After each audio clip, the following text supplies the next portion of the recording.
Hello and welcome to this tutorial on basic terminologies used in pharmacology. So in this lecture we will define the terms such as pharmacology, medical pharmacology, pharmacodynamics, pharmacokinetics, pharmacogenetics, ADME which consists of absorption, distribution, metabolism, elimination. So what is pharmacology? It is defined as the study of the substance that interact with living system through chemical processes, especially by binding with the regulatory molecules and activating or inhibiting normal body processes. If we take a look on definition, we need to understand number one, what is the meaning of substance? Secondly, how could you understand the chemical process? And last, how a substance interact with the body. Let's discuss one by one. So, how can we describe a substance? A substance can be a drug or chemical of natural or semi-synthetic or synthetic origin. For example, do you know what is the name of first commercial antibiotic? Actually, you don't know, I think so. So the answer is penicillin. Sir Alexander Fleming, a Scottish researcher, is credited with the discovery of penicillin in 1928. At the time, Fleming was experimenting with the influenza virus in the laboratory of the inoculum department of St. Mary Hospital in London. Often described as a careless lab technician, Fleming returned from a 2 week vacation to find that a mold had developed on an accidental contaminated Staphylococcus culture plate.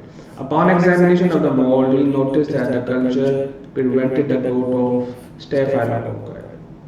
You can read the detail in, I give you the link. Penicillin, an accidental discovery, changed the course of medicine. The link has been given to you as well. Then we have another example, opium, which consists of morphine and codeine. And morphine is the opioid analgesic of choice for moderate to severe cancer pain. The link has been given to you, you can read in detail about it. Then codeine has been used for mild to moderate pain as a cough suppression, 15 to 30 milligram, 3 to 4 times daily. Now, the next question is, how could you understand the chemical process? It can be explained in terms of bond formation, such as covalent bond, electrostatic bond, or hydrophobic one, through which the drug binds with the receptor. Then, how can we explain the receptor? The receptor consists of a site where the drug binds and then produces a pharmacological effect.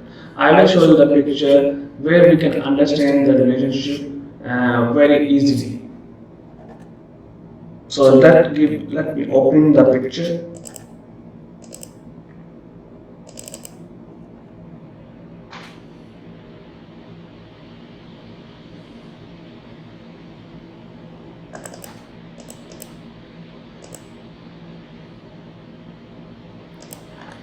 If you take a look of this picture, you can see that ligand.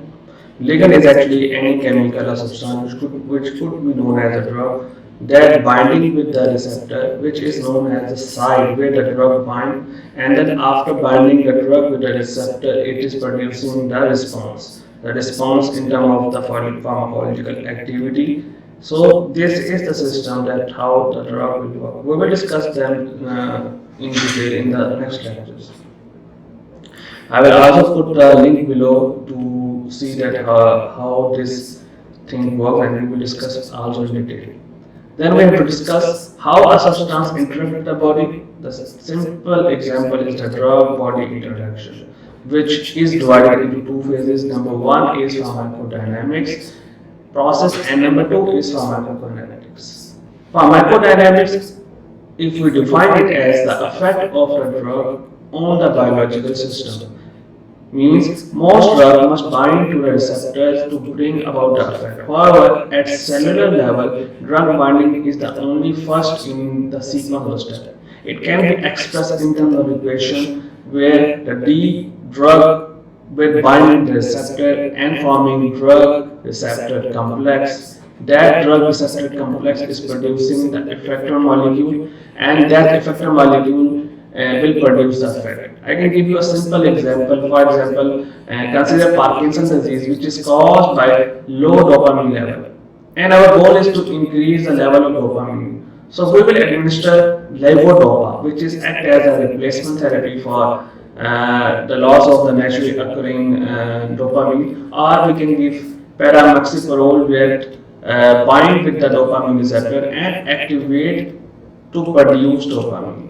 So in this case, if you see the drug which could be paramyxoprolol bind with the receptor R, and then that receptor complex will produce effector molecule, and that effector molecule is actually a dopamine, and that's how the level of dopamine will rise and patient get benefit. The next term is pharmacokinetics, which is defined as the action of biological system on a drug. Actually, it consists of four stages, which I discussed, which I tell you in before as ADME: absorption, distribution, metabolism, and elimination. So, pharmacokinetic parameters actually, what is the benefit? It allows the clinician to design and optimize treatment regimen that consists of route of administration for a specific drug, the amount and frequency of each dose, and the duration of treatment. For example, oral morphine must be administered 6 times in 24 hours to obtain a continuous analgesic effect, which is quite difficult for patients to take 6 times the oral morphine. So the scientists develop controlled release tablet that will be used only 2 doses for 24 hours instead of 6 times. So it's because of these pharmacokinetic parameters that is helpful to develop the different type of drugs or formulations. But what is the difference between pharmacokinetics and pharmacodynamics? So the answer is that when you take a drug orally, what happens inside the body? You have to understand the drug when you take it must be absorbed in a small intestine. After a drug is absorbed into the bloodstream, the drug has been going through the process of distribution. Start from the blood to the waste body, for example, fat, muscles, brain tissues, and relative proportion to the different tissues. Then the next stage will be the drug metabolism, which is the chemical alteration of the drug by the body. Most of the drug must pass to the liver, which is the primary site for the drug metabolism. Once the liver enzyme convert prodrug into active metabolites or active drug into inactive form. So you are confused as what is prodrug. Prodrug you can call it simply as inactive drug. So when the drug which is present inside as inactive form goes to the liver, it converts into the active metabolite that produces the drug. Or an active drug can be converted into inactive form. Drug metabolism can be explained in an example such as aspirin, which is commonly known as acetyl salicylic acid. Acetyl salicylic acid is inactive form actually. When it enters into the body, it has to convert into active metabolite, which is known as salicylates. And then that salicylate is actually producing the effect. If we see my slides, I put some slides, and if you go to that, let me show you first. So first of all, you can see the drug that has been administered goes with the systemic circulation through small intestine. Then the drug has been distributed to different tissues, and then the next stage you can see there will be 2 stages. One stage is either the drug has been metabolized and excreted through urine or through feces, or the active part that will be absorbed in the body, reach at the site of concentration, reach at the site of action, which means that receptors might be bind to the receptors and forming the receptor complex, and then it produces a pharmacological effect, which is explained in terms of clinical response. And obviously, its clinical response have the effectiveness or it have the adverse effects as well, which you can term in this as a whole. This is the pharmacodynamics, where the drug binds with the receptor, producing the pharmacological effect, and then produce a clinical response in terms of the effectiveness. You can call it as drug efficacy, or the toxic effect, which is also can be explained in terms of adverse effects. This and the other thing, the upper part where the drug has been going through the process of absorption, distribution, and metabolism through liver and elimination is the pharmacokinetics. So how this is way that how can we differentiate between the both terms. If we take a look again from the definitions, again I have not started the definition to show you in my slides, and we can see one by one. What is pharmacology? I already explained the study of substance that interact with the living system through chemical processes, especially by binding to the regulatory molecules and activating or inhibiting the normal processes.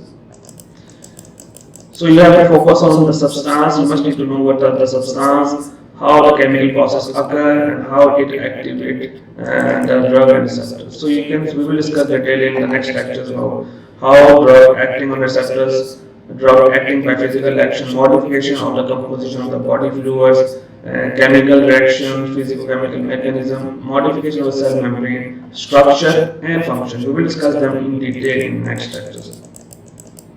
Then we talk about the medical pharmacology, which is an area of pharmacology that concerns with the use of the chemicals, which could be drug, in prevention, diagnosis and treatment of the disease. So, pharmacodynamic, I will explain the effect of the drug on the biological system. Pharmacokinetics, which is defined as the action of the biological system on the drug.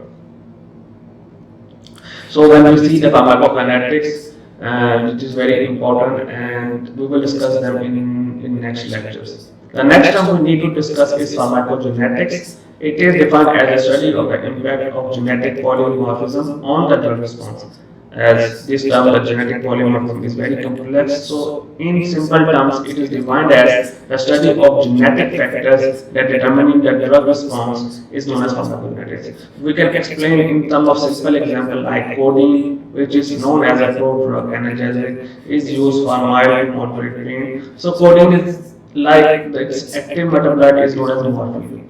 So what happens? It binds with the receptors, especially opioid receptors, in the central nervous system and convert into active metabolite, which is the morphine, which is 200 times more potent as an agonist than codeine. The conversion of codeine into morphine is actually responsible for the analgesic ability, and the enzyme that is responsible is actually for O-methylation, which convert codeine into morphine with the help of CYP2D6.